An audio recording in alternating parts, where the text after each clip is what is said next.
Attorney knows best. Intelligent interviews. Interesting insight. Intriguing information. Attorney knows best. Here's your host, Sean Bartley. Thanks for listening to AttorneyKnowsBest.com. If you hadn't heard, I'm using Anchor.fm to record this podcast. Anchor is the easiest way to make a podcast. Let me explain. First, Anchor.fm is free. That's right, totally free. There's creation tools that allow you to record and edit your podcast right from your phone or your computer. Anchor will then distribute your podcast for you so it can be heard on Spotify, Apple Podcast, and many more. I listen to my podcasts on Google Podcast. You can make money from your podcast with no minimum listenership. It's everything you need to make a podcast in one place. Download the free Anchor app now or go to anchor.fm to get started. That's ANCHOR.FM to get started. Back to the podcast. Thanks for listening. Thank you for joining us on today's episode of Attorney Knows Best. Today I have the privilege of interviewing Professor Torres Rivera, a professor in the CUNY system. That's the City University of New York. Today she's joining us all the way from the big city of Manhattan by way of the Bureau of Harlem. And today we're going to talk about her success in becoming a professor and surviving an abusive marriage and the lows of a divorce. One thing that attorneys are good at are sharing stories and finding stories that are inspirational. Professor Torres Rivera's story is inspirational because she picked herself up after a rocky marriage, got back on her feet, used her resources, and became a professor, a Latina professor, no less, in the very difficult field of statistics. I hated statistics in college. It was horrible. And statistics are important in our daily lives for many reasons, and I'll touch on that later. But first, please welcome Professor Torres Rivera. Thanks for coming to our show today. How are you? I'm good. Thank you for inviting me. Thanks. How's the weather in New York today? We are getting ready for a nice snowstorm. Here in the DC metro, it's snowing, and I think it's, 30 degrees? So the snow hasn't gotten to New York City yet? Not yet. We're looking at probably the next, 4 or 5 hours, and it should be here. 4 or 5 hours, yeah. So the snow that's not dumping here will come up to New York there. But New York deals with blizzards easy. You guys don't have to go anywhere. Nobody has cars. I mean, nobody goes anywhere anymore anyway. COVID, but there's been lots of times where I did not want to go out at all, and I still had to make it down to the campus to get to my students. Mm-hmm. So I'm looking forward to just spending the day tomorrow working from home. So you're working from home, like for the 2021 school year. Are you in person or is everything online, digital?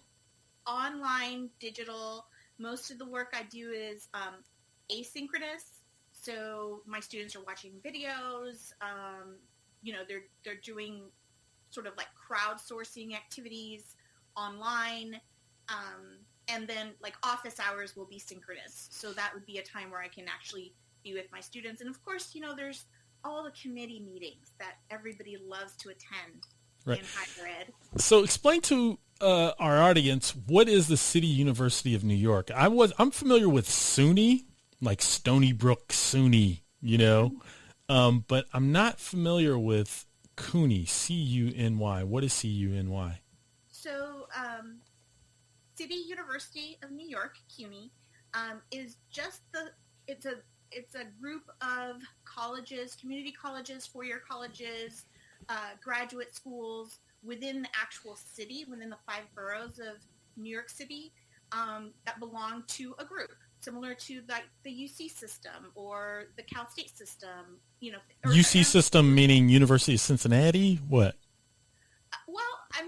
not familiar with the Ohio.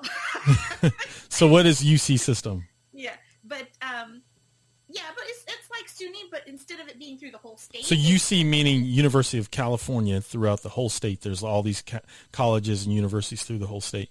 And so CUNY is one college in New York or like multiple? Many different colleges. So like Brooklyn College, Queens College, the Graduate Center.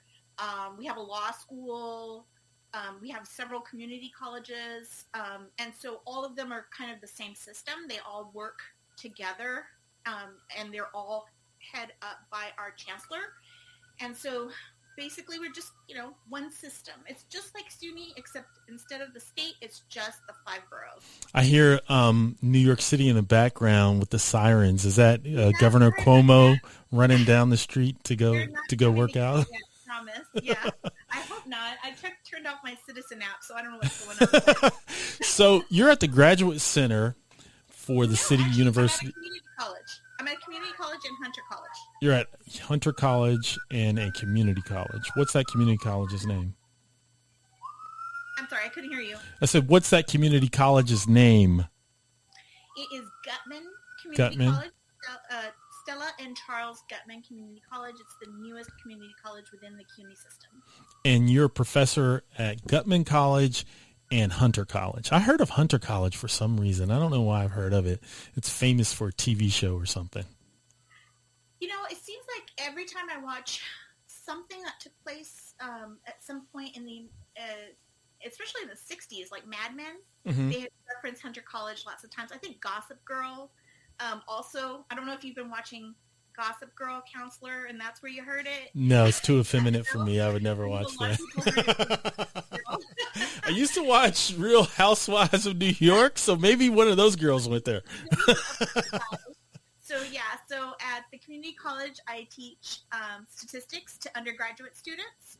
And then at Hunter College, I actually teach in the School of Education. I teach graduate students that are training to become teachers, methods of assessment. So assessment of adolescent education, which involves a lot of statistics and interpretation of standardized tests and things like that. Well, Professor Torres, the reason why I wanted to talk to you on the podcast is because, one, you're professor of statistics. Two, is you're a Latina female. Explain why that's really, really special and rare. Well, there's so many reasons why being a Latina is special. No, but being a Latina, come on. J-Lo, we know. Okay. Right. But why is it special? Wait, why is it special being a Latina professor in statistics? That's really important designation. Right. So there's just so few of us, more than anything else. Right now, just as just in general academia, the amount of Latina professors, or just actually women of color, ranges anywhere from 2% to 5% of all academia, and that's tenured and non-tenured faculty. And if you kind of factor in that only about 23% of all people that attain a STEM degree are women, and you're looking at women of color, then it comes out to about 1% of Latina or women of color really in academia that are in the STEM field. So we're rare, very rare. I know when we were, you and I were on Facebook debating one another, and you pulled my card because I'm a lawyer and I have a certain ego, and you hit me with something statistics that I'm not good at. And when you said, I forgot what the argument was about, but you gave a statistical argument, which I couldn't rebut because I'm not good at statistics. And when you did that, I was like, whoa, she's a Latina who teaches statistics and is a tenured professor, right? Mm-hmm. And I was like, whoa, I need to know more about you. And when you shared your story, I was enthralled because it's hard to become a professor, number one, And then number two, become a female professor in the STEM, super hard. And number three, the odds being stacked against you because you're Latina. But then you shared with me your story in the course that you took to become a professor, which is highly unusual. Because in my experience, even with law, as you go to undergrad, graduate school, then you take the step as to whether or not you're going to work or become a professor. Your course wasn't like that. You got married first. And you had a circuitous route to becoming a professor. Let's talk about that route. What did you do before you became a professor? What was your life like? Well, I had a very, very different life. I met my ex-husband when I was very young. I was 17 years old, and we were in high school together, and we grew up together. You know, when I met my husband, he actually had a paper route. That was, you know, the job to have, I guess, at the time. And, you know, I saw this very young man that I just completely fell in love with. It had all this talent. He was very, very intelligent. He just seemed like he was really going somewhere. And I always thought that we would, you know, get married and create a life for our kids and grow old together. But things ended up being a little bit different. And so what ended up happening is once we graduated from high school and we started living together and eventually got married, the relationship turned just extremely abusive in just absolutely every sense of the word. Physical, emotional, mental, financial, and there was a lot of, you know, at the end of it, after being together for 23 years and being married for 18 years, you know, as they always tell you, kind of like at the end, it's kind of the most dangerous time in a breakup. The most can happen when either women try to leave or a man abandons, or, you know, one of the partners leaves or one of the partners maybe abandons the family. That's when a lot of the stuff started coming out where, you know, there was, I realized that my ex-husband was living a completely different life that had, it ranged in everything from fraud to, you know, just all kinds of crazy stuff. Let's go back to the start of your marriage. Mm-hmm. Did you and your husband go to college together? Went to high school together. You went to but how about college? No, he went to a different college than I. Actually, he went to college first. Okay. He went to college first, and he became an engineer. And then once he finished college, by then we had our son, and then I went back to college. That's interesting. Did you all have an agreement as to who would go to college first and what that support would look like and how you all would manage that? I think it was in my mind. I mean, I can only tell you what my lived experience. In my mind, it was sort of like this sort of unspoken thing, because in my eyes, he was just so incredibly gifted. Like, I really didn't see myself at all. I just saw his incredible gifts. And it just made sense. It made sense for the family because he might have more earning potential, or, you know, he had more opportunities. I'm not sure exactly what it was, but that was always the plan. And then when I went back to school, I got my degree, my undergraduate degree in biology with a history minor from the University of California, Riverside. And then I went right into the School of Education there at UC Riverside to obtain my teaching credentials, and I started teaching. Let's go back to while your husband was in college. Explain how you helped him get through college, and did you de facto learn engineering too while your husband was going to school? So a good question. I mean, I would say that, it's very strange kind of looking back on it, because my reality now is so different than the reality I saw back then in a way. But when he was going to college, I mean, definitely, I was working 2 jobs in order to support the our living situation. He was working and going to school full time. In his junior year, I had my son. We had our son. So, having a baby when you're 20, 21 years old, is legal, but it's a very young, it's very super young. And so,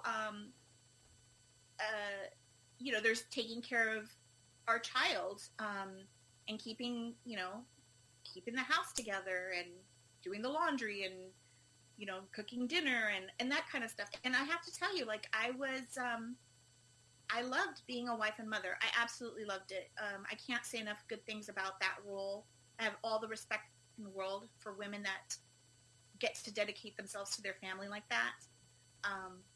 But what I thank God did was want to prove to myself after my ex-husband finished school is that I also had something to contribute. Did I learn engineering? No. Like, nobody wants anything that I built, okay? And well, there's different types of engineering. I decided to put together. But I learned all the processes. I learned the different types of engineering. I learned what it takes. I learned the different levels that are that you need to kind of go through in order to become an engineer. The kind of opportunities there are for them. I learned sort of like behind the curtain type of world of engineering. And it's a very interesting world. And I also learned one thing that will always strike me, and this might be a side, is the spouses. Usually the men, there were very distinct gender lines, at least in my experience, where the men were usually engineers and they had their spouses. And most of the spouses, I would say there was maybe one other woman that had a college education, and the rest of them did not. What do you mean, other women? I don't know what you're getting at. So, other women. To dinners. Oh, so when you would go with your husband to dinners with his classmates and colleagues, there would only be one other woman there that would be an engineer major. There wouldn't be. Well, there was never any. But when he got out of college and we started going to like company functions and things like that. Okay. There were women that were married to engineers. All the other spouses, I think I was the only one that had actually gone to college. Now, let's get back to something you said earlier about your marriage. You had characterized it as abusive. And I think that's what I'd like to focus on, because women who are in an abusive relationship or have overcome an abusive relationship or left an abusive relationship and may be searching for what life has next in store for them. Describe what you went through so that women who may be listening to this podcast might get the benefit of your experience. What I went through in terms of the abuse or after? Well, let's start with the abuse in the marriage. What happened? So the abuse started really early on. I want to say that as soon as we started living together, that's when, stuff started to escalate. Started with like shoving, a slap here and there, to punching, to strangling, to,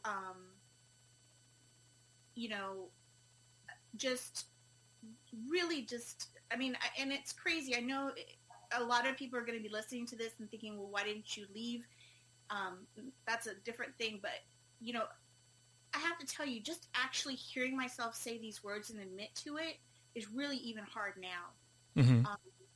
And then it started to escalate to more of like an emotional or mental abuse. There was a lot of gaslighting. And I have to tell you, like, I can only talk about my experiences, but I myself would rather have just gotten punched in my mouth. Wow. Or slapped than the amount of gaslighting that I had to endure for years and years and years and years, and just question my own sanity.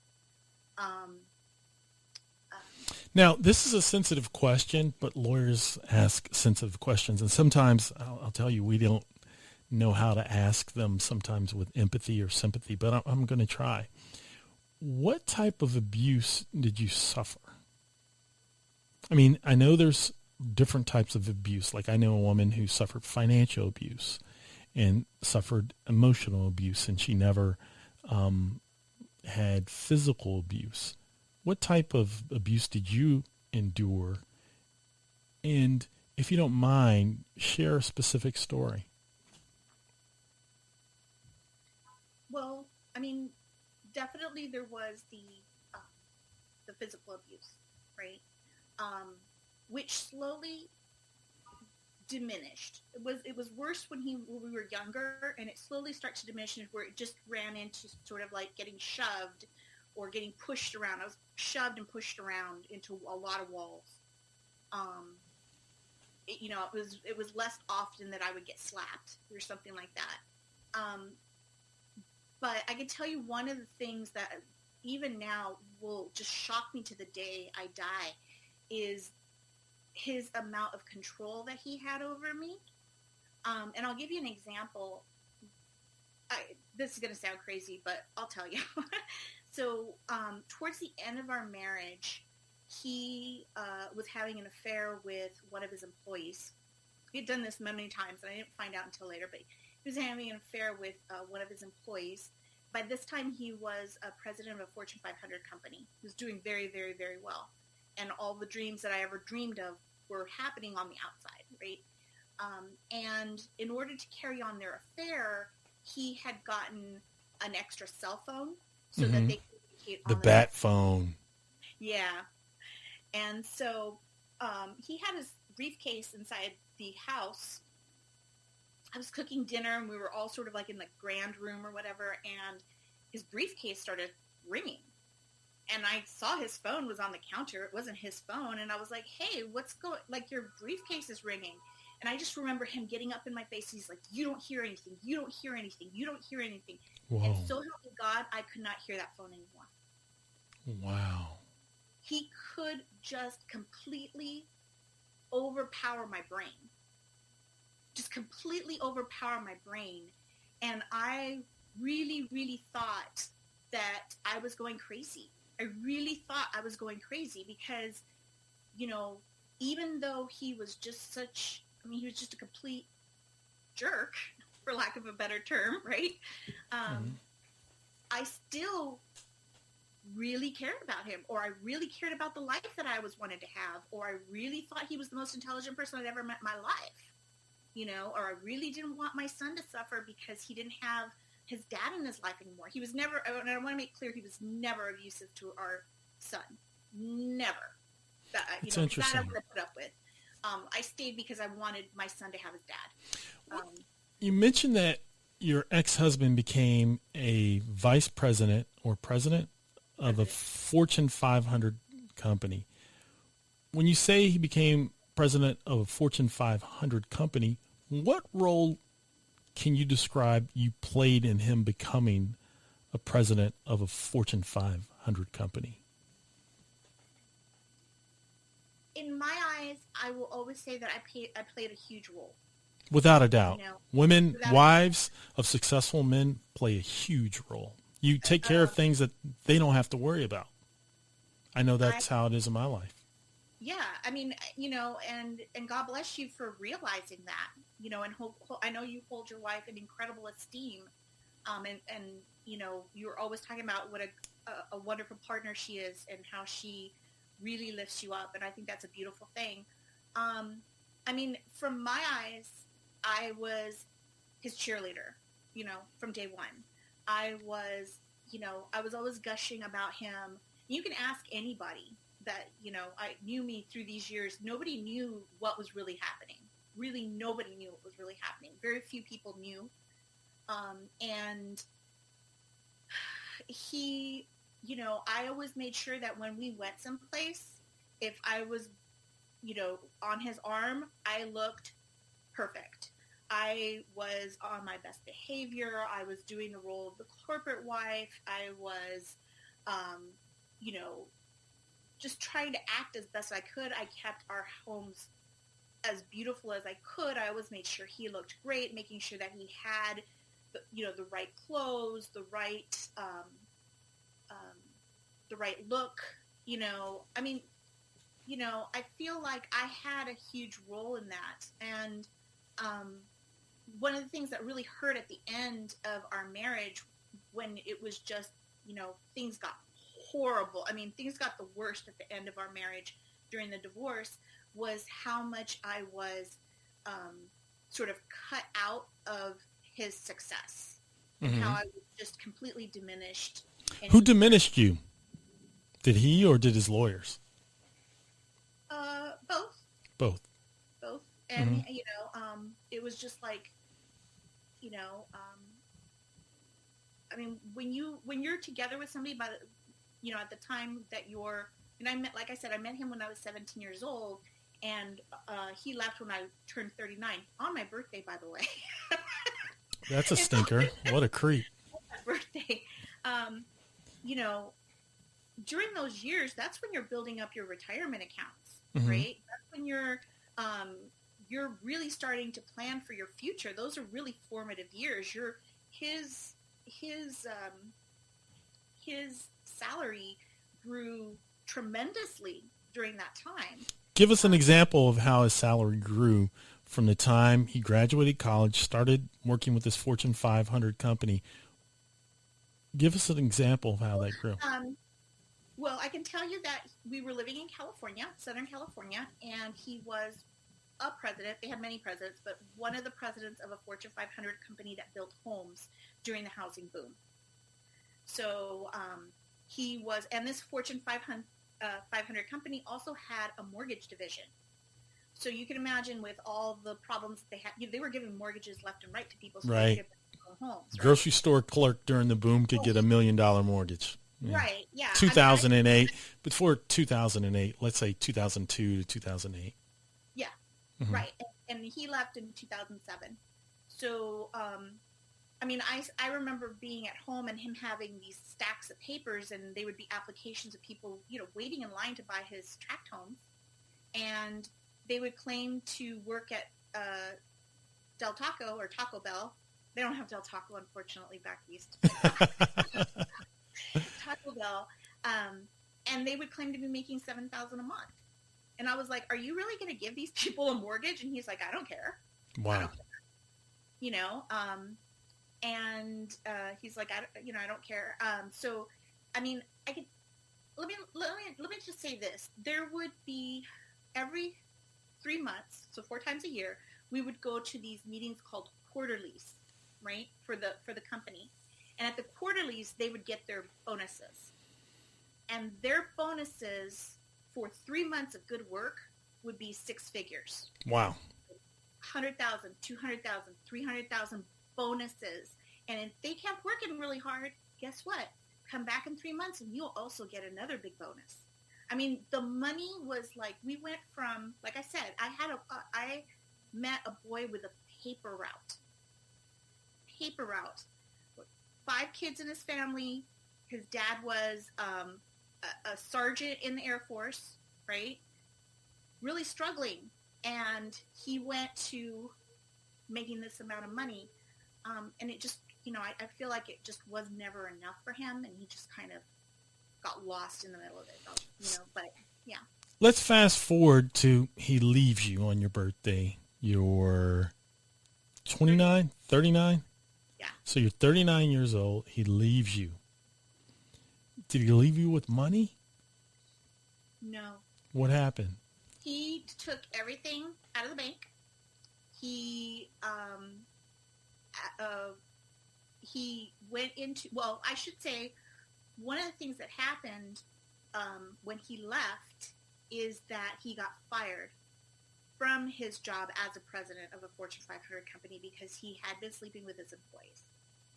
and also taking, I mean, there's all kinds of fraud that, I hesitate to get into. Did you deal with these subjects in the actual court case and the divorce? Pardon me? Did you deal with those facts in your divorce? Okay. So he left you and he took all the money. He took all the money. He lost hundreds of thousands of dollars worth of bonuses and stocks when he got fired. Those were relinquished.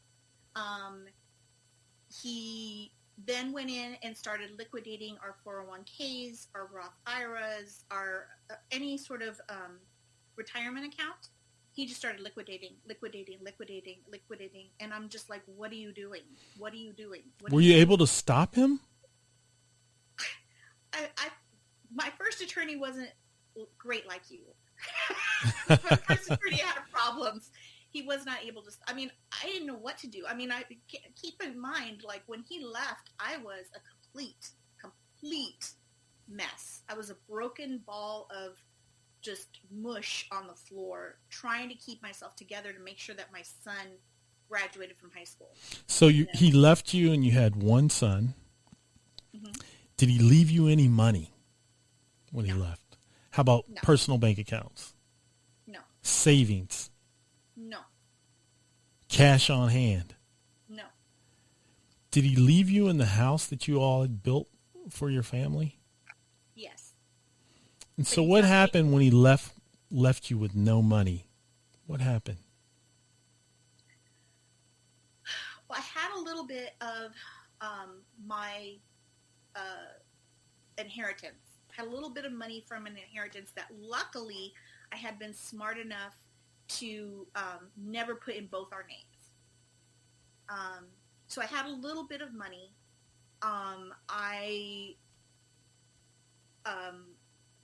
For the first 2 or 3 months, like I couldn't move. I mean, my friends, thank God for my friends, because my friends literally kept me alive, like would come and spend the whole day with me. They would take turns sleeping with me in the bed because I would just constantly be a constant mess. I couldn't sleep. I couldn't eat. I couldn't do anything. And then when I finally started to kind of recuperate and think, my God, how am I going to pay the electric bill? How am I going to get gasoline for our cars? How am I going to get food? I started selling things. Like I was selling jewelry. I was selling furniture. I was selling my beautiful purses and shoes. I was selling. So were you working at the time he left you? No. No. So you were like a consummate corporate support system as a housewife and a mother. And he left you hanging. Left me hanging. Did you hit a low point? Oh, yeah. Well, I mean, the lowest point was feeling like this big train was coming to hit me, and all I could do kind of to try to protect myself is throw sticks in the road to see if it would stop. Like I could see the train coming.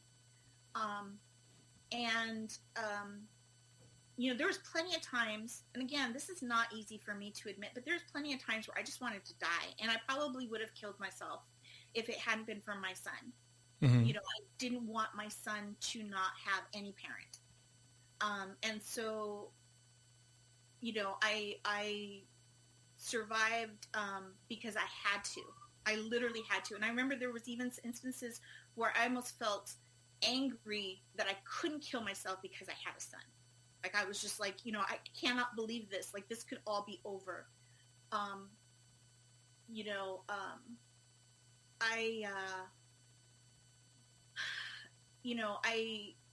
I can say that about 2 months into it, I happened to speak to a neighbor who I really admired, and she invited me to go to a Bible study with her. And at that point, that's when things started really, really, really start to look up faster and faster and faster. So he left you. You weren't working. You were the consummate corporate wife. You were taking care of him. You were taking care of your son. He left you with no money. Did you have any financial woes, financial hardships, or were you able just to bounce back? I mean, everything got taken, When you say taken, what do you mean? I mean, our homes, we had 2 homes. Both of them were repossessed by the mortgage companies because he just wasn't going to make the mortgage payments anymore. The car I was driving also was taken because he wasn't going to make the car payment. I hadn't been able to get him into court because he literally just like disappeared. Just disappeared. So it wasn't like I could take him to court the next day and try to get him in to start paying some sort of spousal or child support. Didn't know where he was. So,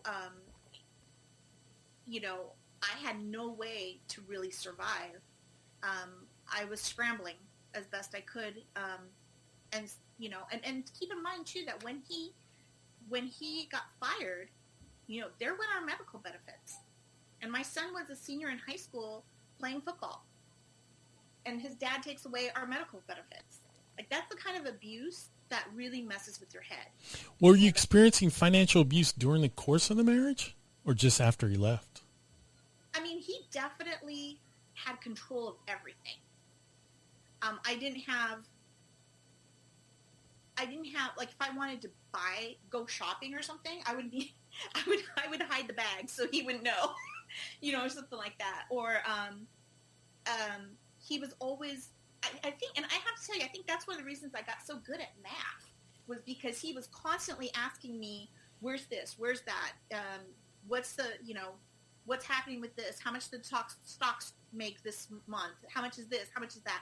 Like, he was constantly just pounding me with all kinds of math questions.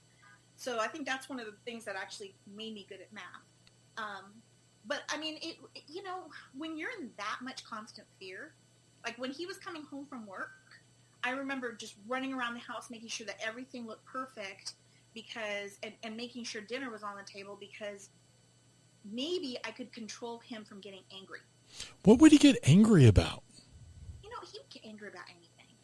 Anything? For example, so again, the man, doing very, very well, he would have to wear suit and, shirt and tie, suit, whatever, to go to work. And so, I mean, I'll admit it, I have very good taste and I like to shop. All right? And so I would make sure that he looked impeccable. I'd make sure that he looked great. And, I mean, I remember this drawer he had of just socks, just beautiful. Some men's socks, I'm sure you probably appreciate a beautiful men's sock, right? Some of them are gorgeous. I have a moving box full of socks, unfortunately. Right? So, I mean, and he had every single color, every single, like different tones of brown, navy, blacks, grays, like probably 50 or 60 pairs of just gorgeous socks.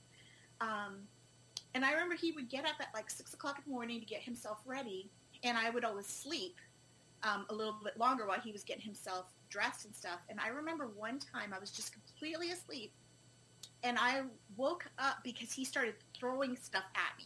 I was in bed, and he just started throwing stuff at me because the one pair of socks that he wanted to wear that day weren't clean. Whoa. It didn't matter that there was another 40 to 50 pairs for him to choose from. The one pair he wanted that day weren't clean. And I remember thinking, it's 6:30 in the morning. Like, what could you possibly be mad at this early in the morning? Like, nothing's happened. Nothing's happened yet.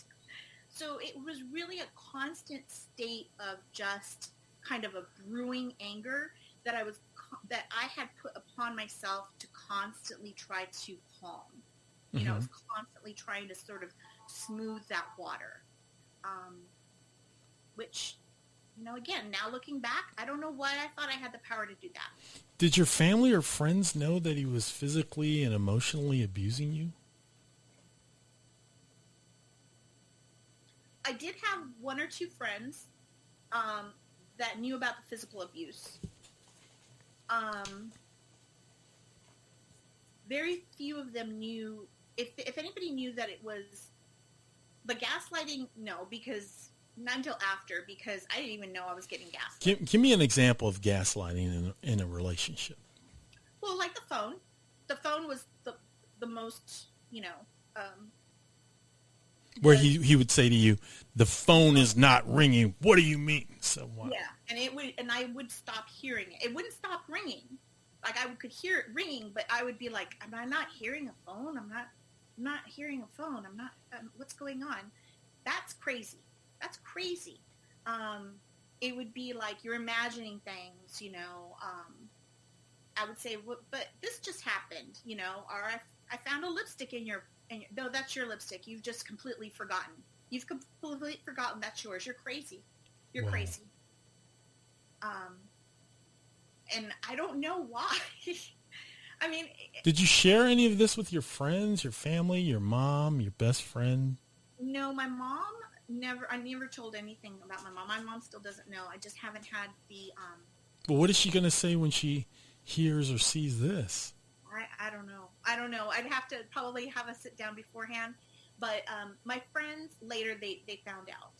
Later, I slowly started to tell people. And I like I said, when you asked me, like, why do I want to do this? I think one of the reasons why I started to tell people is because I really wanted it to be a healing process for me. Like, I wanted to admit that this had happened to me, that I wasn't all powerful. I couldn't control it all. That in a very real sense, I could have gotten out of this abusive relationship sooner, but I didn't want to give up a luxurious type of life. I didn't want to make things difficult for my son. I didn't, you know, there was a lot of... Especially a luxurious life that you helped create. I mean, you guys were with one another from high school. You were his support system during college. You were his support system with his first job and his growth and his acceleration in his career, his growth from starting salary to big bonuses. Of course you wouldn't want to leave it. I understand that.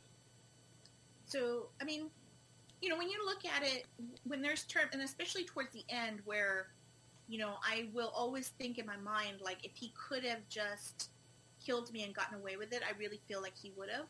Wow. But that's speculative. I mean, to a degree. Was there any abuse that you received physically that was where you felt like you were going to die? Because to attribute the abuse to escalating it all up to, you know, if he felt that he could have killed me and got away with it, he would have. I mean, did you experience bouts of extreme physical abuse that left you like physically on the outside, scarred, bruised, damaged, bloody? There were bruises. Mm-hmm. There were bruises. I don't remember any like cuts or anything like that. Maybe a bloody nose once or twice. Wow. I mean, let me just say this to clarify. The reason why I'm asking that in-depth question is, number one, for your benefit, and then number two is to point out that any physical abuse between a man and a woman or any spouses in any type of relationship is wrong, and it shouldn't happen. But what I'm getting at was there a prelude where you felt scared for your life? Mm-hmm. So right about the time, there was a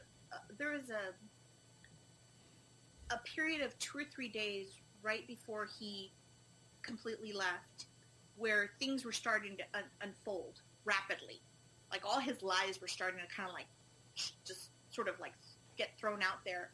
And he was in the process, he and his paramour were in the process of trying to do damage control because they wanted to save his job, right? They knew that if their job found out that the boss was sleeping with the employee and she was getting all sorts of perks and they were sharing this, you know, extra money and et cetera, et cetera, et cetera, and there was this cover-up type of thing happening, that they were going to lose their job. And that was really like the golden goose, right? This job that you were earning so much money. So I remember I found the phone. I actually found it. Remember, before I had heard it, but I hadn't seen it, right? He just told me I didn't hear it. I never saw it, but I had actually found it. And when I found it, I was just like, holy crap. Like, I'm not imagining things. Like, this is really happening. Like, this is really happening, you know? And I remember taking the phone and hiding it, because I was, for some reason in my mind, I was like, I have to keep this. I have to keep this. This is gonna be important. I have to keep this. Turned it off, took the battery out. Back in the days where you could take the batteries out of phones, remember that? And I hid it. And then the next day when he went off to work, noticed the phone was missing, right? And so he decided to go tell his boss, you know what? I told her that, I told my wife that we're going to be getting a divorce, and she's crazy. She's going to start coming up with all kinds of stories, and she's going to come in here and she's going to start making trouble. And don't believe her. Don't believe her. How do you know he said those things to his boss? Because it came out. Okay. Later. Yeah, it came out later in in the divorce. We got all his. It's important for me to say that so people don't know, so the audience knows that you're not speculating. But so it came out in the divorce hearing. I saw the interview that his boss, another president, had given their HR department explaining what had happened that day. Right? Okay. So he comes home and he starts like, where's the phone? Where's the phone? Where's the phone? And I'm like, I don't know why I said this, but I told him that I had given it to somebody and that person was going to give it to a private investigator. I don't know why I did that. I think you were scared. I was scared, yeah. And I think it was going to make me try to find it, and I was going to lose custody of this phone. And I remember him just screaming at me. He's like, I can't believe you did this. You totally screwed up our lives. And I'm like, what is the big deal about this phone? He was telling me he found it in a terrible liar. He told me he found it in a parking lot and he decided to keep it. I was like, what are you, 12? Like, who does that? What? Desperate men do desperate things. Why are you freaking out over a phone that you found in a parking lot? So I just remember him coming at me after that. After he sort of like, it's over. Like, I think at that point he came to the realization that I could lose my job. I could lose the golden goose. This woman has done it. This woman is evil and she's done it. And when he started to approach me, I just got this like sense of calm where I could just like, okay. I mean, I remember very clearly saying to myself, okay, just like, if you don't fight, it will be over soon, and hopefully they'll find your body, and let my son be okay, and just God, let this just be over soon. Let this be over soon. Like, I had come to grips with, this was it. This was the end. And then right when he came to me, I mean, this sounds crazy, but I almost felt like there was like almost like a shield that had dropped in front of me, and he turned around and walked away. Wow. And that was the time where I was just like, wow. Like, I thought it was over. I was like, it's done. I'm done. There's nowhere for me to run. There's no way for me to hide. It's over. Yeah. Let's go to the divorce. Did you get your fair share? Did you get 50%? You were in California. California's pretty fair to divorcing couples, especially when the spouse has been there from the beginning. And California's pretty fair to the spouse with regards to the division of wealth that was accrued during the marriage. Did you get 50% of everything? Well, question once he got fired, what was left? Mm-hmm. Right? Once you let your houses go into foreclosure, what's left? Once you've liquidated your retirement accounts, what's left? He did recover his career to some extent, but not to the same extent that his career was before all this happened.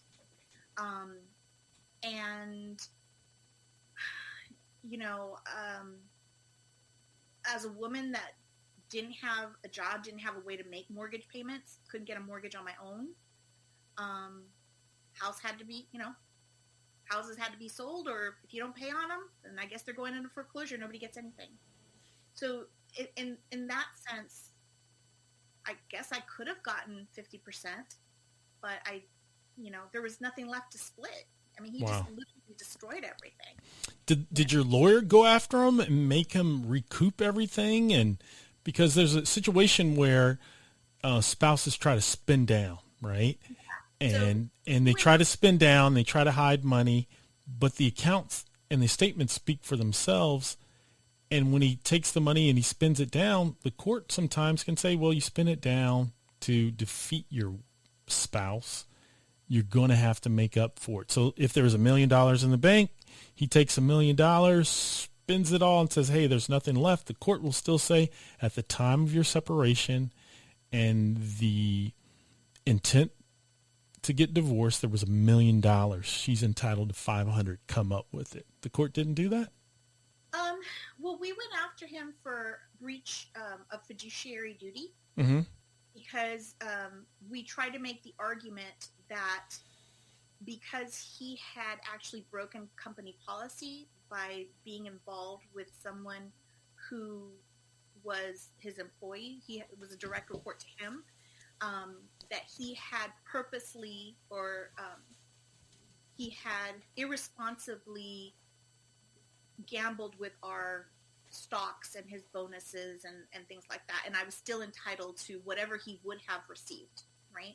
That it's too bad that you lose your bonuses because or it's too bad that you lose all your stocks in the company if you get fired. But guess what? Camilla didn't get, guess what? Professor Torres didn't get fired. He got fired, right? So she still gets her $300,000 or X amount of stocks or whatever it is. But we were not able to successfully prove the breach of fiduciary duty. Also keep in mind that between him and his girlfriend, they opened up at least 13 bank accounts and kept the money going from one place to the other, one place to the other, one place to the other. And even with my ability to do math, I could not keep up with maybe his ability to do math or the 13 bank accounts. I mean, it was really next to impossible to do. So the divorce is over. Did you get primary custody of your son? Well, he turned 18 during the divorce. During the divorce. Okay. So he turns 18. Where do you go after the divorce? Did you hit rock bottom at any point, financially, emotionally? Where were you? And did you think about becoming a professor at that time? Well, so rock bottom was always like the 3 months that right following immediately after he left. That was always rock bottom. After the divorce and not being able to have a home, even during the divorce, I was actually living in the smaller one of our homes. The larger home had been foreclosed upon, and I was living in the smaller one of our homes with all our furniture, shoved into it because I didn't have any place to put it, and I couldn't really continue to liquidate our assets. So I was living in there, no electricity. My son and I had gone, the longest we went without food was 3 days. 3 days, no food. Couldn't figure out how to even get food, or like even, I could have sold furniture, but like, what am I supposed to do? Like walk around with, a headboard and ask people if they want to buy it? Like, how am I supposed to sell something off the cuff? And things, at that point I was lucky enough to actually start working again in the Archdiocese of San Bernardino. I had actually gotten a job working at one of the schools, Catholic schools there. And at this time you had your undergraduate degree, right? Yes, thank God. Thank God. I had my undergraduate degree and I had 2 clear credentials in the state of California. So I was licensed to teach. I could teach. But you didn't teach when you were married to your ex. You just focused on being the faithful corporate wife and homemaker and mother. I taught for about, let's see, I had taught 7 years until it just became unreasonable for me to keep working because he was just making so much money. My contribution was a drop in the bucket. Like once it just became ridiculous, I actually took a leave of absence. I was tenured in the district, and I took a leave of absence. When you say tenured in the district, what do you mean? Tenured in the district, school district? Mm-hmm. Okay. Yeah, as a school teacher. Okay. And then after my leave of absence was over, again, he was making so much money. You know, if you're making, you know, high 6 figures, 7 figures, what's $40,000 going to do? You know, it's just more money that's just going to go to taxes, really. So it was just ridiculous. I might as well stay home, focus on my son getting into a good college, making sure he has everything he needs to go to school, etc. Doing the housewife, corporate wife type of deal. So you began teaching at the Archdiocese. I went back to teaching right when things got really, really, really bad. That's when I landed a job teaching at the Archdiocese. Mm-hmm. So, were you teaching STEM, statistics, math, science? I was teaching science. I was actually using my science credential that I had never gotten a chance to use before. I don't know what's not math. But yeah, I was actually teaching science in Riverside at one of the Catholic schools to 6th, 7th, and 8th graders. It was wonderful. While I was going through the divorce. So it was a bunch of jumping up and down. So in terms of timeline, it was like he left, I fell apart. I slowly started working on, like, I waitressed, right? I cleaned houses. I was selling my stuff to try to get money. My son went to college. At that point, I emptied out the big house, put everything in the little house, got a job teaching at a Catholic school, and tried to move forward with the divorce as best I could. Did you rely on any support services during this time when your husband left and now you're on your own? You're taking care of a son. There's no income. You don't have electricity. You don't have food. Did you seek any support services at any time after the divorce and after your husband left? I didn't know how to. I didn't know how to get. I mean, I was like, do I qualify for food stamps? I don't even know what to do. Like, how do I get that kind of stuff? Do I qualify for, you know, welfare? I mean, I didn't even know how to do anything like that. I can tell you as far as the support that I received, emotional support, spiritual support, mental health support. I received an enormous amount from my church. When I was in Riverside, it was both they were both Catholic churches. One of them was Our Lady of Guadalupe in Riverside, California, and the other one was St. Catherine of Alexandria in Riverside, California.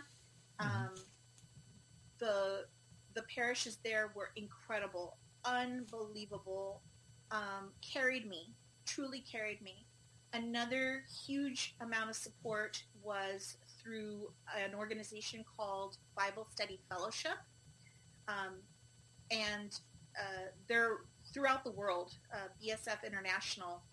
And I met an incredible group of women that, again, carried me. I mean, you know, they came with me to court so that I would have somebody to hold my hand when I was terrified to be in the same room with my ex, when I was fighting for my life, you know, for the pieces of my life, you know. So those kinds of supports. And of course, you know, my friends did what they, you know, it was hard for me because I didn't want to tell my friends, you know, I don't have any food. Can I come over to your house for dinner? You know, can I bring my son? We haven't eaten in a couple of days. I didn't know how to begin to tell people that. I didn't have a refrigerator to put food in. You know, I didn't have a can opener to open a can. Right.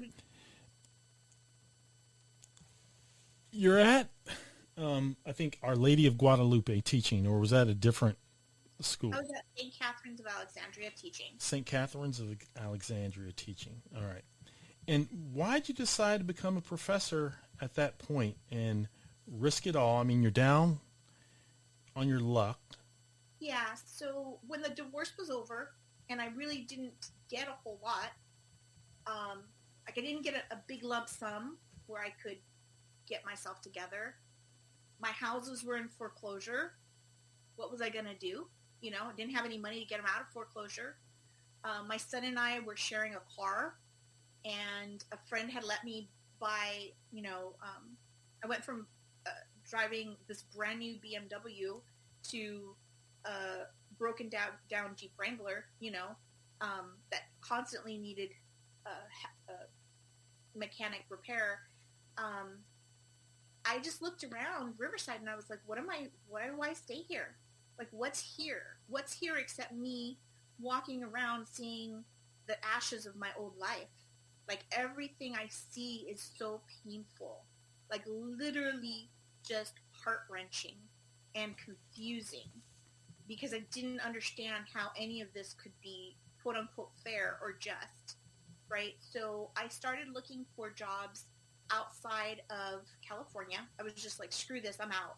Like, I got to get out of here, and I found a job in New York City. And so did you go to New York City with the idea of becoming a professor, or you just needed a change of scenery?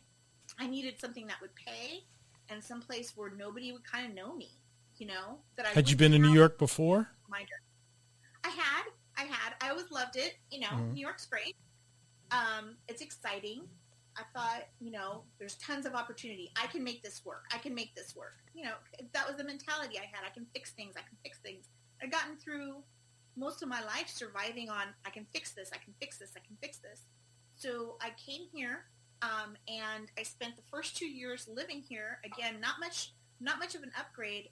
I slept on a mattress on the floor of a tiny, probably about 300 square foot apartment.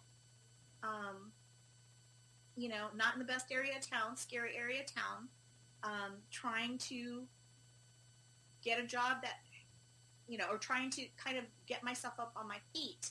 And once that company actually ended up going out of business. But in that progress, I met a lot of really great people. And one of the people that I met was this amazing principal from a very, very well-known school in the city. And we hit it off. She's probably one of the most influential women in my life. Her name is Lily Wu. And she said, you know what? Hunter College is looking for a professor to teach math methods. Would you, if I call them, do you think you could do the job? And I was like, I'll figure it out. So stroke of luck. Yes. Well, I mean, luck or, faith. Faith. Yeah. I mean, I had done a lot of good work for Lily and in her school. And, she knew, she was still there when I was getting a lot of harassment from my ex. So I went in and, I interviewed and they said, yeah, well, you know what? If Lily's vouching for you, we'll take a chance. And that was 10 years ago. And I started teaching in the graduate level at Hunter College, teaching math curriculum and methods, which is basically teaching graduate students that are interested in teaching elementary school, how to teach elementary school math to children. And I had actually gone through a lot of training through that for a variety of reasons. Being a woman in STEM, when I was working in elementary schools, they were always looking for somebody to send to these math things because nobody else wanted to go, right? We weren't math people. So they were like, just send Torres, she'll go. And so I actually got a lot of training, again, just happened, and all that training that I received through other influential women in my life, people like a woman named Cindy Woods and a woman named Anne-Marie Montgomery at Riverside School District. They had always sort of taken me under their wing and showed me how to engage with children, to have them start to appreciate mathematics and see how that's purposeful in their life. And so I started doing that at Hunter. And then the next year, Gutman opened, and they were looking for a statistics professor. And one of my friends that I had worked with at this company that had gone under, she called me and said, I'm here at this great new school. It's about 80% Latino. They need a stats professor. I thought of you. You want to come in? And I was like, I've never taught stats. I've taught algebra. I've never taught stats. And they're like, you can do it. Just come in. And I was like, okay. And I came in, I interviewed, and I loved it. And, at the same time is when I started pursuing my master's at Hunter in quantitative research methods, which is all stats. That's all what is quantitative research methods? I don't understand that. What is it? So it's just stats. It's basically using when you say stats, it's statistics, right? Yeah. Okay. So you're basically looking at so it's kind of deep. Okay, so it can deal with a bunch of different concepts, right? But if you think of, like, say for example, education, right? Think of assessment in education. When you go to school and they want to see how much you know, they'll give you a test, right? Or you have to produce a project or something like that. So the idea is, where does this knowledge reside? The knowledge resides in your brain, right? But we, as teachers, cannot see your brain. We can't crack open your head and see how much knowledge you have. What we have to do is we have to quantify or qualify that construct, this unknown theoretical attribute, and find a way to measure that, right? And that can be math achievement, reading comprehension. It can be also psychological constructs like self-motivation, self-efficacy, self-regulation, depression, like all these kind of hypothetical abstract concepts or constructs that exist in your mind need to be measured. And so quantitative research methods finds a way to actually measure those things through the work of statistics, experimental design. If you're doing something like a mixed methods where you're looking at qualitative measures as well, looking at interviews, finding themes, extraction code, things like that. So anything that is going to basically be used in order to design an experiment is quantitative research method. So when you had these opportunities to become a professor, did you look back and reflect at where you were, what you went through, and how in the world you became a professor? Is it something that you envisioned happening, or did it happen by chance? It happened in my mind, in my heart. I felt like it happened because there was something, you either say in the universe, God, for me it's God, just sending me a message that where I was wasn't where I was supposed to be. It didn't matter that I was happy there to some extent, or that that's what I always wanted. It just wasn't what I was supposed to be. And if I paid attention and I listened to the people that cared about me, and I listened to the different, signs, or to my, I'm Latina, so we're always looking for signs. Like, what did my dream mean? Like, as soon as you come out of your dream, you're like, oh my gosh, I dreamt about a pineapple. What does that mean? What does that mean? Like, I'm always paying attention to sort of like these hints that I feel are in the world around me. And I feel that my journey has just sort of been following these little breadcrumbs of hints that have been left in front of me to find. And that's where I ended up being a professor. And it's so funny, too, because, my mother was a professor. Wow. She was a professor at UC Riverside, and then she went to Central Michigan University. So when you were younger, you didn't want to be a professor like your mom? That's the last thing I wanted. Wow. I didn't want to be my mother. Mm-hmm. I wanted to be the corporate wife. I wanted to be have a beautiful home with the amazing closet that you see, and housewives of New York. I didn't want to be living on a mattress in the middle of nowhere. I wanted to have the fancy life, and that's what I thought I would have. But then, and I did. and I'm very grateful, to even through it all, I'm very grateful that I had a component of that life at some point in my life, right? But I'm also pretty grateful that I got an opportunity to explore what I was also capable of, and I don't know if you're aware of the I forgot what it's called. It'll come to me. I guess I just didn't have either the self-esteem or I had a defeatist attitude that I just couldn't do certain things. But it put me in a point where I didn't have any choice. It was either I use what I have, which was a degree and the ability to teach, and being not afraid to do something that's quote unquote hard, like math or science. That's what gave me an edge and gave me an opportunity to actually survive what I'd been through. Right. Yeah. So.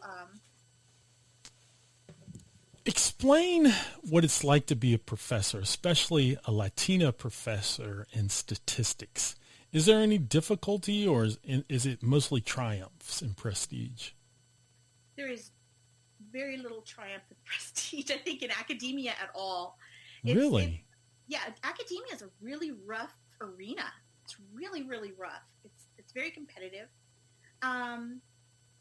Again, I can only speak about my experience, but my experience has been very, very hard. I always say to people, being a Latina STEM professor is like being an orange female cat. Everybody thinks they're very rare. Everybody thinks they're really cool when you have one, but it's just still a cat, right? It's not a big deal. And I kind of run into that.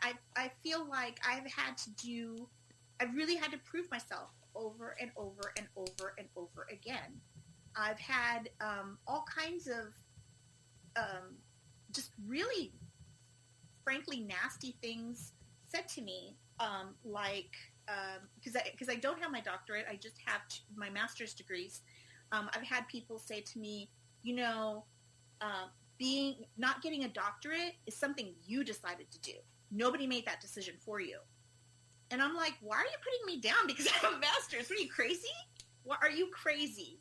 I've had people say to me, I've had people say that they wanted to put a flip-flop on my desk covered with Vicks because, the whole chancla and the whole Vicks stereotypes. What is, you made a reference to female orange cat and now chancla Vicks with a flip-flop. I don't know these things. I'm pretty sheltered and I'm pretty fair-minded, and I don't really have friends that use racial stereotypes. What the heck is a chancla? So a chancla is a flip-flop. Okay. A flip-flop. And if you look at any parodies, it's almost like a trope, right? Sort of like, Latinos, when they get mad, they throw flip-flops. Like it's similar to being beat with a belt, right? Remember when there was a little bit more force in the child? Well, the flip-flop thing, Eddie Murphy had like a joke about his mom throwing a flip-flop, and I didn't think it was like Latino or shoe. It was a shoe, not a flip-flop. It's very much a trope. Same with the Vicks. Sort of like, every Latinos use Vicks for everything. It's really? They put it, it's the cure-all, so things like that. People ask me if ondulé is something that you say to donkeys to make them go faster. Mm-hmm.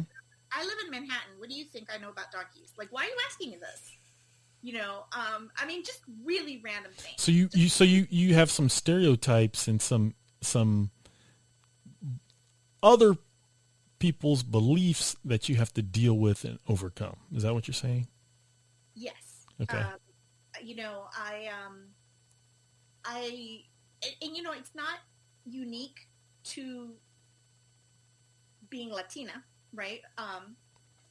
A lot of people of color, a lot of different religions, sexualities, a lot of people deal with a lot of implicit and explicit biases that can affect their work.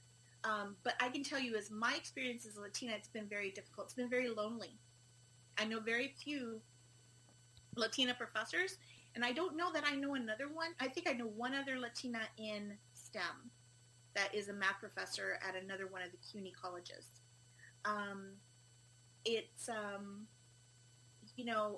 it's, like I said, right now, we're just so incredibly rare. And I don't like being used as sort of like this sort of like token, like, look, we have one of those. Like, we have a Latina professor. Would you like to meet her? And they like march me out. But if it comes to necessarily having a voice in what's happening in the college, or what's best for students at our school that are, predominantly Latino, then, why am I here?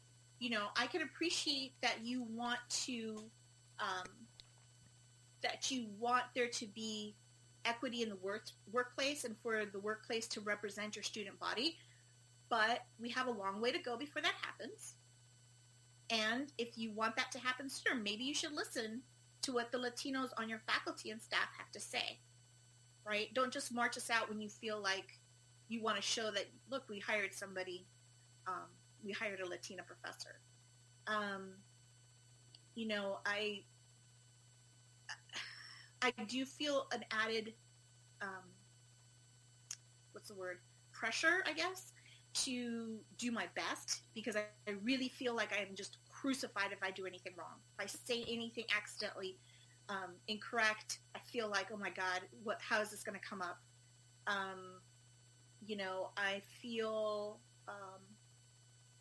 I feel marginalized at every turn. Wow. Does the administration or colleagues and the faculty, do they treat you differently, or do they treat you as a peer or as an equal? Well, keep in mind, I don't have my doctorate. Okay. So I am a lecturer, tenured within the CUNY system. And so, and to be honest, I've been teaching 24 years now. Like, yes, I could get my doctorate. Maybe that's something that I will do if I want to do that. Go to Harvard, Yale, Stanford, NYU, Princeton. But if I decide to do that, like, who's going to treat me? Do you really think that I'm going to show up here after 2 or 3 years, 4 years, 5 years, whatever it takes for me to get a doctorate and do that? And are you really going to treat me differently? Like, how much could I possibly look at my transcripts from Hunter College? My GPA was amazing. I had a 3.92 GPA, amazing GPA, right? Why are you going to treat me differently? Like, seriously, I've taken courses at the grad center in a non-matric situation, same thing, 4.0. Like, why are you going to treat me different through that process? What does it matter how they treat you when you're a tenured professor? You're bulletproof. You're going to have this job for life. You're going to be an emeritus professor. You'll retire. You'll do research. You won't even have to deal with the core of your job, which is students. You'll sit back. You'll have a classroom and maybe a TA and write scholarly papers. So why complain? But I guess it matters to me. I want to work with people that have the same vision for education that I do. I want a voice. I have a different perspective of what these students want. And honestly, I feel like when you have a faculty that does not reflect your student body, right? I want to ask them, how do you see these students in 10, 15 years if you don't see me in them? Well, let me ask you, what do you mean when you have a faculty that doesn't reflect your student body, and what difference does it make? So I'll give you an example. I grew up in Moreno Valley, California, and I think that I had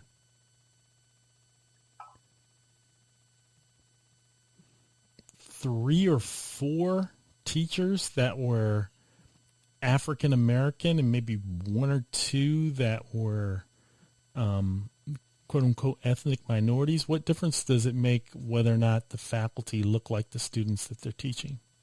And why is that important? I didn't think it was that important. When I look back on it, I always felt like I was treated fairly, except on 3 occasions where I know I met racism in high school, but other than that, I was pretty much treated fairly. Well, I mean, I think there's a lot of different dynamics happening with, a small town like Moreno Valley, because I remember I went there too. I thought it was utopia. I mean, I thought it was great. I mean, when I left Moreno Valley, I wasn't ready for the real world. I was like, people dislike me because I'm black. People don't want to hang out with me because I'm black. Because, I mean, think about it. I mean, I didn't really have any racial strife growing up in Moreno Valley. I mean, I think like I said, we live in a very different world, number one, right? Mm-hmm. We didn't have the same types of, even technology types of things that we're constantly getting bombarded with images all the time. We, especially in the city, when you are going to school, say Midtown Manhattan, Upper East Side, and you're constantly being, like, I can't even tell you how many times I've just been walking down the street and I've been, mistaken or asked if, I was a housekeeper and I was taking But how's that? But how does that translate at a university, and you're doing statistics? Well, because the idea and the research actually justifies or actually supports the idea that when students are able to see themselves in the faculty, right, that they will do better. They actually have sort of like a role model to go to want to try to sort of be like. There are very few of my Hispanic students, Latina, and we have all kinds of, mostly Caribbean, but there are students from Central America, South America, Mexican descent, that have never had a professor that was Latino as well. They just didn't think there were any, there was a lot of them. There's a lot of machismo, right? Do you know what machismo is? Arriba! So there's a lot of sexism, right, in Latin America, right? Yeah, I know Latin America, but I'm like looking at the university setting. How's that really? Well, when you important? have a student, right, that might be a male, and I've had this happen actually. So, wait, let's get back to something that you said. The student population at your schools is predominantly persons of colors and minorities. Is that it? Yeah. Okay. And the population skews heavily towards the Latin community? Yes. Okay. Yes. There's a little, there's like Afro-Latino as well, Afro-Latinas, but yes, predominantly Hispanic Latino. But when you are, you're starting to see, who are these people? Who can I be? When you just constantly have people that do not look like you, that don't have the same experience, that don't necessarily understand your culture, lecturing at you, not really having not having an affinity towards one another, it can disrupt your learning. And keep in mind too, I'm teaching to a lot of community college students that didn't have the best education coming out of the New York City Department of Ed, right? So,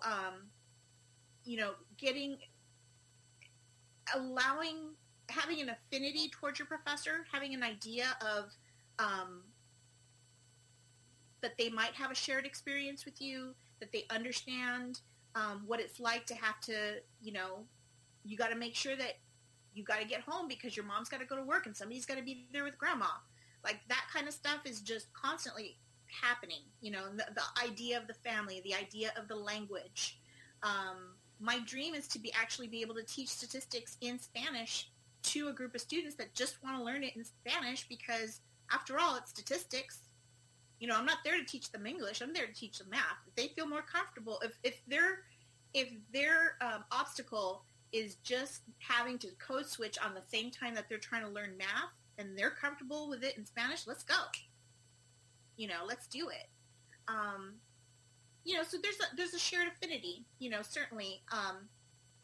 Looking at the future of education, just because we've had a past that didn't necessarily incorporate culturally responsive practices in school in the past, excuse me, doesn't mean that we shouldn't have one in the future. Okay. Right. So I think that really listening and to people that have had a shared experience with the students instead of guessing who they are and what they want is important. I really appreciate you sharing your story with us, your life and your success in becoming a professor and the challenges that you face as a Latina statistics professor in the CUNY system. If you were going to give a woman advice who went through a tough marriage and an even tougher divorce,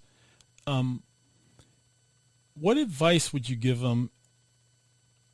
Would you give that person if they were thinking about continuing on after their marriage and potentially if they wanted to pursue a life in education? What would you tell them? Well, first, I would tell anybody that just because your life is great now doesn't mean something can't happen, right? Because besides divorce, there's disability, there's death, right? Other things can majorly impact your life. So start, looking at programs that you feel may be of interest to you now. There's lots of programs online, like the University of the People, which is an accredited university that's free online tuition, right? You can get your bachelor's. Start to look at that. If you're in an abusive relationship, that's something you can do without your spouse necessarily knowing about it. You could be taking classes to kind of get yourself some sort of foundation. Start inventorying your strengths. Take a good hard look in the mirror. Look to see what kind of privileges that you have had. What is your privilege? What are your strengths? What are your deficits? What are your challenges? And start to look at how you can parlay that in something that's meaningful. So like for myself, I had privilege of my parents were both highly educated people. They valued education, right? I had my bachelor's of science. I had my master's degrees. I had my teaching credentials, right? That's something that I could use to make life better. I'm fluent and literate in Spanish. I'm a light-skinned Latina, which is much more likely to get jobs than someone who's darker skinned. Wow. So, That's and that's interesting. it's hard to admit. But start to look into see what's happening. Go on some of the labor statistics. Start to look to see what kind of factors may impact or help your ability to earn, whether it's gender, ethnicity, race, whatever it is, age, your credibility, etc. And be prepared to be excellent. Don't let imposter syndrome, the idea that you are not capable of doing something, stop you. Just throw yourself out there. Do your best. Really listen to your instincts. So, yes, abuse never, you have to think about survival, right? So abuse never improves. It will only get worse. It may change in how it does that, but it's only going to get worse. So really think about what kind of safety nets you can start to create for yourself, right? Whether that's like having cash, documenting things. There's all kinds of web-based, cloud-based systems like Google Docs or Dropbox where you can put in pictures and put in a list, a timeline of things that are happening to you. You really need to document those things. Do not allow yourself to go crazy, right? Don't allow the gaslighting to happen. Find a way to deal with these things. And while you're still married, also, be aware of what your partner's employer, what their regulations or what their policies are in terms of compensation and medical and bonuses and things like that as it comes to separation. So you really want to make yourself, until you are at a stable footing, all the advice in the world isn't going to prepare you. If you can, start getting things like like gift cards, gas gift cards, right? Start stashing them away. Always make sure your gas tank is full. But right? what if the spouse has no idea there? You're like giving advice for somebody who could sniff out that the abuse could lead to desertion, or they would have an inkling that their spouse was up to no good. Sometimes you don't. Well, that's what I'm saying. You can't know that you're going to. Mm-hmm. So you always need to have that sort of self-awareness kind of running in the background, right? Don't wait until something bad happens. There's no reason that you shouldn't know what your spouse's medical policies are in terms of termination or, divorce or separation, whatever it is. If you are able to go into, if you are able to enter the workplace, like I said, look at your strengths and your weaknesses, find something that that there's room for upward growth, right? So I know I've never had the opportunity to do something I like to earn money necessarily, right? I always laugh when a lot of times I'll talk to my students and they're like, well, what are you interested in? What would you like to do? And they're like, I just want to be able to survive. I don't want to have to struggle, right? Well, the sad news is regardless of how much education you get, you're going to be surviving and struggling. I mean, you got to work. Right. But some jobs are more lucrative than others, right? Mm-hmm. Now, especially with everything that we've seen with the pandemic, we're starting to see a surge in certain types of jobs, right? So start to look at what kinds of jobs are really starting to skyrocket now. Like, where is the market surging? What do you need to do in order to go into those jobs, right? What do you need to be able to do to get into jobs where you can teach people to get into those jobs? So right now, statistics is surging in the public health sector, in the research sector, all over the place. Trying to think. Oh my gosh! Everywhere I look now is statistics. So somebody's going to teach these students, right? So if you find some path through that. You're the football guy, so what is it, like scrambling, right? Scrambling, right? Whatever. You got to figure out how you're going to survive, right? The Mm-hmm. pressure's on. You got to figure out how you're going to get through this. So figure out what's out there, where your options are, and don't be afraid to switch if something happens, right? Be careful. Don't allow yourself to get in a situation where you're in another bad relationship where somebody else is taking advantage of you, right? If you've come up, for me, the hardest thing was learning to say no. Somebody's demanding too much of me, whether it's a job, whether it's, a relationship, whether it's, friends, whatever it is. Learn who you are and start to build those boundaries, because in the presence of the wrong person, you can fall into the same habits. Right. Your advice sounds like general advice for every woman, not just for women who are surviving divorce. Am I wrong? I mean, yeah. Mm-hmm. I mean, life has a lot of challenges, and I wish that I would have known these things. I guess I knew these things, but I just didn't follow through with these things, right? And it really, I feel like perhaps if you listen to what my experience has been, and it doesn't have to be as bad as that, and it could even be 100 times worse, right? If you just make smart decisions for yourself on a regular basis, and ultimately you're able to look at yourself in the mirror and be okay with what's happened,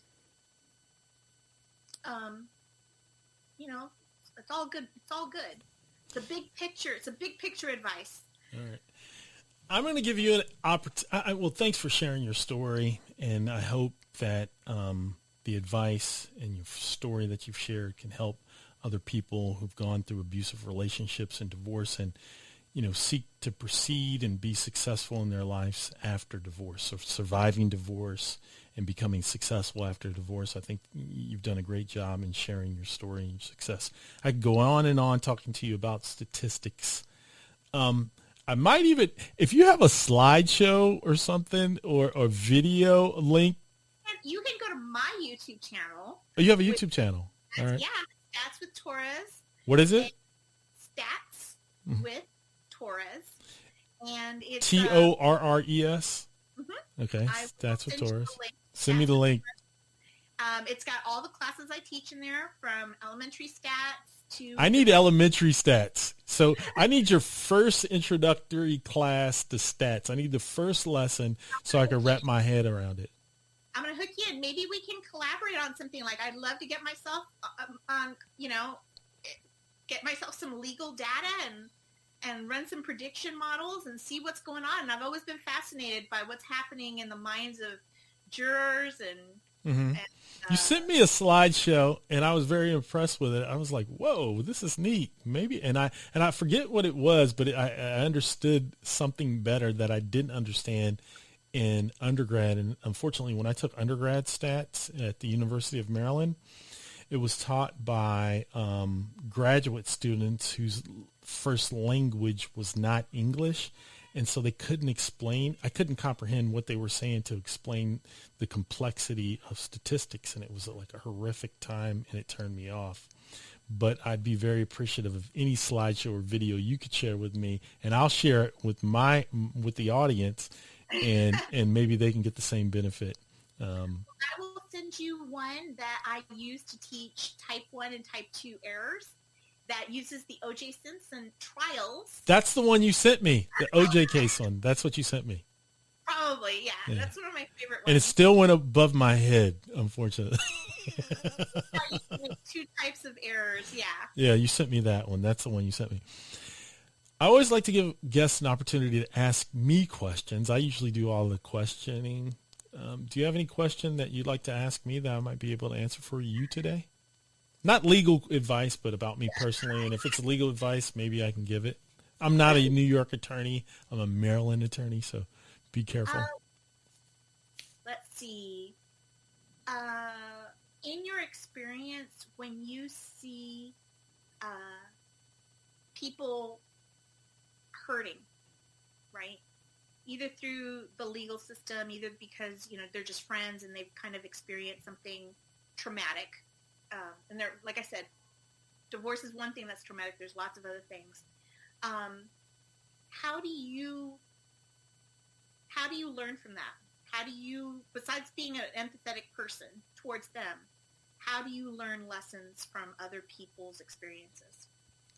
Well, that's an excellent question, because the law is a study of problems and how they were resolved and how they were vetted and how you could potentially prevent that problem in the future or remedy the problem that you're facing now. So I've always been a risk-averse, cautious person.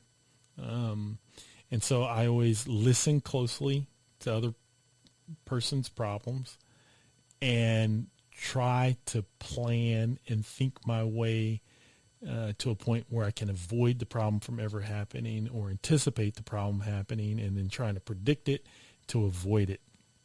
So everybody that shares information with me, I take it in, I digest it, I accept it, and I'm not one of these people that say, oh, that can never happen to me. If it happened to you, it could happen to me, and I'm going to have a plan, right? It's in the back of my head, in the back of my memory. It's not at the forefront of my head. Forefront and future planning never happened for me until I had children. Like, you think about what you would do to protect your kids if you had them. Now that I have kids, I know what I'm going to do to protect them, right? So anybody who's willing to share with me their success in overcoming the problem or how they dealt with the problem, I'm always listening and I'm always making a mental catalog of it. And I'm always happy when people share. That sounds like a great plan. it's hard, right? I'm sure there's times where you go home and you're just like, I just can't listen to any more problems. No, I never feel like that. So my wife gets tired of me talking about these problems and she's like, Sean, why do you even care? Because it's not your problem. And why are you thinking about problems with the world when they're not your problem? And you can have nothing, you can't do anything about them. I'm always thinking about them. I don't know, but that's just me. It's my echo telling me telling me to feed my dog. That's okay. But hey, thank you so much, Professor Torres Rivera. If anyone wants to apply to a CUNY school and wants more information about a CUNY school, could they reach out to you? Yes, please do. I will give you my email. You can happy to share. And I would say, definitely like right now is a great time for anybody to go to school, right? Because most everything is online. It'll give you a chance to see if this is for you. We don't know how much longer we're going to be online right now. CUNY is definitely going to be mostly online for the spring semester and probably through the summer. And then depending on what happens, possibly we'll be back in fall, but it could even be spring. So now's a really great time to kind of look to see, like, I could take one class. Like, why not? Let's take a class. And if you don't want to even apply for a class to get credits, take a look at a lot of like the masterclass series, Skillshare, YouTube, all kinds of stuff. Look at my Stats with Torres YouTube Yep, I'm channel. going to look at Stats with Torres. That's awesome. Take a look and see if this is something that you like. Because we need to, you never know. Whoever hears this, I would just like to say that, for whatever reason, you were meant to hear this. And if you can, if this gets you back in school, if this gets you feeling more confident about your ability to survive if something were to happen to your partner, if you've always wanted to come live in a big city and you just were too scared, like, you're hearing this for a reason. So, I wish you all the luck. And if, honestly, if I can do it, anybody can do it. So, yeah. Well, thanks so much for taking your valuable time to chat with me today. And I know our audience is going to get a great benefit of your story and your success. Thanks a lot. Thank you. Have a great rest of your evening, counselor. Thank you. Happy New Year. Stay safe and healthy, especially in New York City. Well. Definitely. Thanks.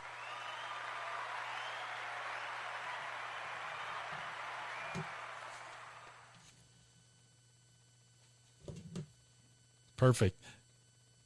Good job. I appreciate the opportunity. I will. Recording has stopped. Attorney knows best. Intelligent questions. Interesting interviews. Informative insights. Attorney knows best. Attorney knows best.